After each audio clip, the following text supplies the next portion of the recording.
Welcome to Boards of Valor. I'm Elizabeth, and these are my favorites or sentimental decks. A few of them are in bags, so that's going to take a minute to kind of disassemble. But, oh, I didn't put this back in another deck. Hold on. So these decks are definitely a little more Rider-Waite-Smith.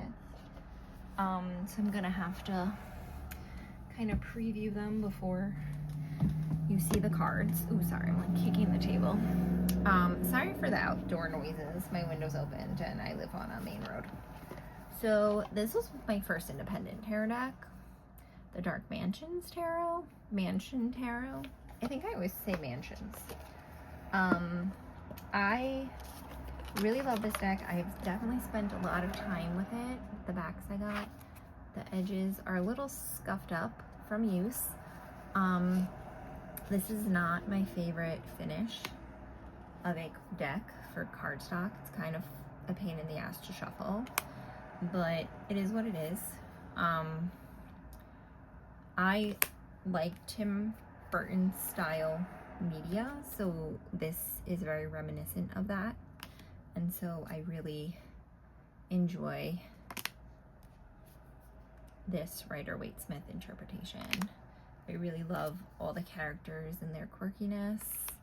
I think the style and the effort it took to make it is really gorgeous. It makes me kind of sad because I keep getting ads for the new edition of this deck that is taking these images and then making them something else with AI, and I don't know, I think they did such a good job that it makes me sad that they wanted to quote unquote improve something that I already see as a fantastic achievement. So yeah, so that's that one. And I don't know, it gives me Halloween vibes, even though I tend to actually use this deck in December. So this bag I got from Peggy. If you are a tarot tube person, you might know that name as Lisa Pepez's significant other, her lovely wife, who makes bags. So these two are also from that shop. This is a very special deck in this purple bag, which is my favorite color.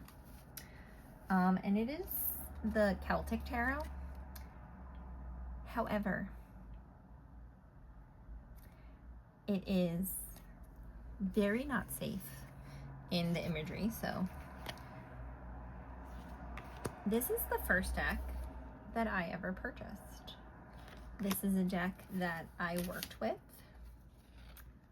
to learn the tarot. And a lot of the imagery in this deck has set foundations for how I read some of the cards. It is also created by two males, which isn't as common in my experience. And so there's a lot of phallic imagery in this deck, which I kind of find hilarious in knowing that that's not super common. And it's just, this was my ride or die. If I feel like a deck isn't really giving me what I need, this is the one I will pull out, and it always is honest. This is definitely not one that's going to hold my hand. It's going to tell me how it is, and it's going to call me out on my nonsense. And I've never read for someone I don't personally know with this, because this one's a little sacred to me. And these are the backs. Christopher Hughes and Chris Down, I believe, are the creators. I'm not doing a great job of looking up all the info, especially if you're a deck that doesn't come in a convenient size box. So that's part of why they're in these cutesy little bags. Is because, like, that's a Llewellyn, so it has the giant box and such. This is the Cosmic Visions Tarot. by Jessica Shackleton. That was lovely. This deck, I always think I left a card in because the back, even though the bottom of the box, even though the backs do not look like that, it always, like, I'm always like, oh no, there's one more. There's not. It's a beautiful box too. I don't really know why I have it in a bag, but it is sometimes traveling. I like to just give that extra layer of protection. It's not a great card. I just think the way this artist combined color and black and white, because I do have a thing for more black and white palettes, because I just think it's really cool when art does so much without the use of color. But then this is one where it's like the added color to a mostly black and white deck is really, oh, that's not good. Just really cool. And I have read with this one quite a bit. Those are the books. So that's Cosmic Visions Tarot, which sometimes I feel like I call it Crystal Visions Tarot, but that's just me being a silly goose. So I guess since we are talking about Crystal Visions, we can skip the last bag, which a friend bought me, which was very sweet. I also have the Ghost Tarot, which I think I talked about in my collections, but I'm not sure because I found the rest of the collection. This I won from Sunset Bow Tarot. Bow. I don't know how to talk sometimes. You know, like when you're thinking of a word more, it's like harder to remember how to pronounce it. These are the backs. This is a deck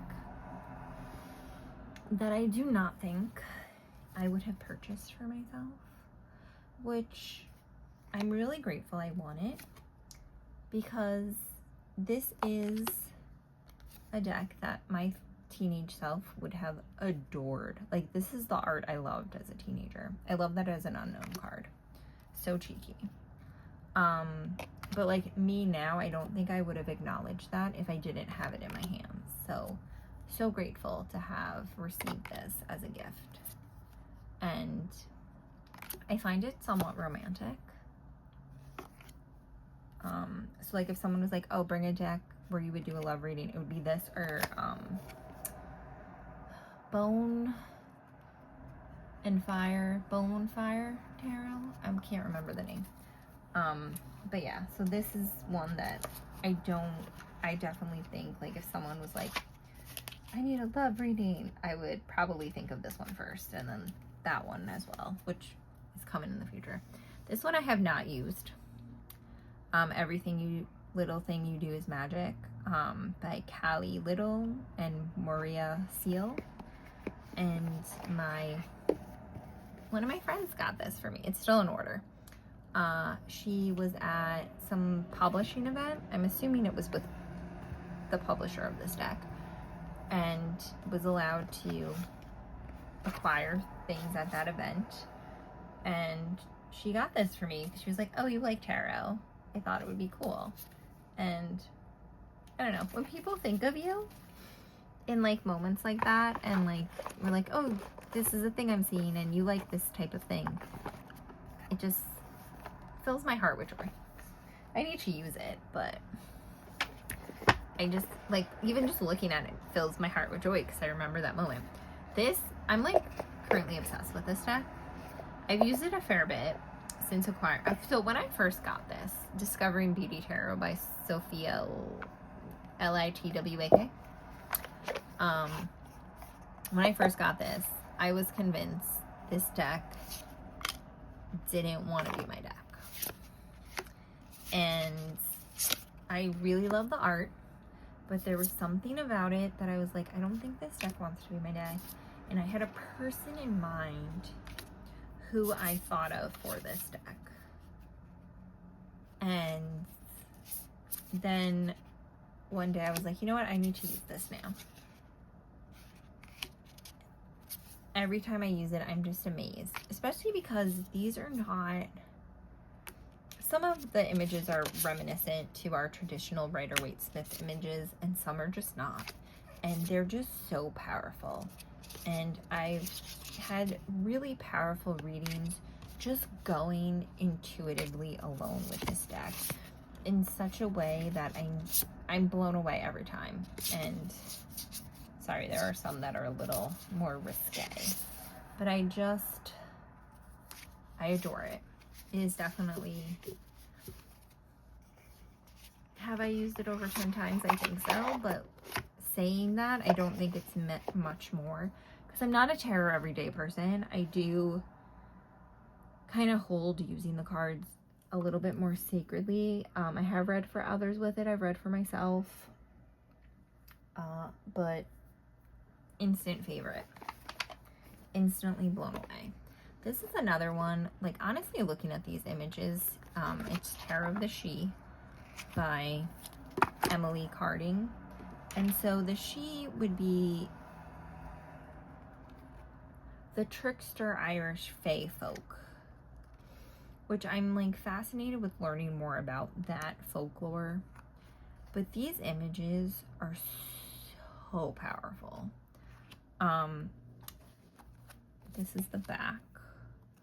And they reference a book in the guidebook, which I purchased and read, regarding that symbol. I don't have words. The artwork just blows me away. I just think it's so powerful. I love that there's poems. Like, all the guidebook entries are like in a poem form. And when you combine more than one art form like that, also poetry, because like, to me, poetry is so amazing because I don't understand it, but it's beautiful and it's just really cool.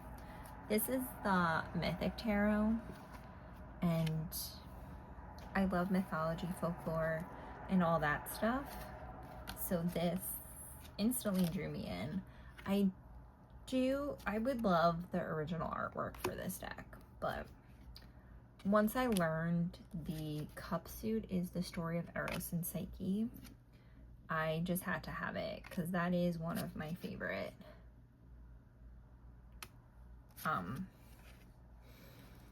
myths, I guess that would be the right, I'm like thinking too hard about it, and I'm like, is that even the right word for what I'm trying to describe? But the Cupid and Psyche and Amor, whatever title is given, is one of my favorite myths. I studied it in college and it's always stuck with me, so I do really like this. I want to get more familiar with all the mythology in this deck though, because one of the stories is Jason and the Golden Fleece, and I don't know that one as well, so I do think that is a hindrance, but it is completely readable without that knowledge, and the guidebook I think does a pretty decent job. But yeah, so these are some of the decks that fill my cup with some joy. I hope you're enjoying these collection videos. Have a great day.